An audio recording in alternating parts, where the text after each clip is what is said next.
नवीन घरात जाण्याचे स्वप्न अपूर्णच राहिले। भिंतीवर पाणी मारताना महिलेसह असं काय झालं की ते ऐकून तुम्हालाही धक्का बसेल।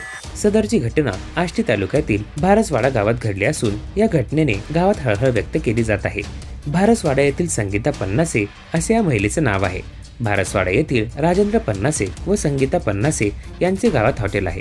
राजेंद्र पन्नासे यांना 3 महिन्यापूर्वी प्रधानमंत्री आवास योजनेअंतर्गत घरकुल मंजूर झाले आहे। या मंजूर घरकुलाच्या बांधकामाला सुरुवात करण्यात आली होती। घराचे काही काम झाले आहे, यामुळे बांधकाम पक्के होण्यासाठी पन्नासे दाम्पत्य नियमित पाणी मारत असतात। दरम्यान संगीता यांनी सकाळी हॉटेल उघडले।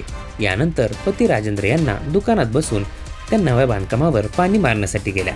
पाणी मारून झाल्यावर त्यांनी पिलरच्या लोखंडी आसेला हात लावला आणि काळाने डाव साधला।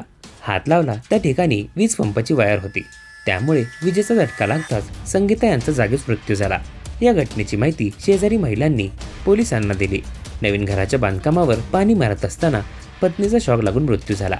दरम्यान याची माहिती पती राजेंद्र यांना मिळताच त्यांना धक्का बसला आणि ते बेशुद्ध पडले। गावकऱ्यांनी त्यांना धीर देत शुद्धीवर आणले। यानंतर राजेंद्र हे तात्काळ बांधकाम स्थळी पोहोचले, वीज पुरवठा बंद केला। यानंतर संगीता यांना तात्काळ ग्रामीण रुग्णालयात येथे उपचारासाठी नेले असता त्यांना मृत घोषित करण्यात आले।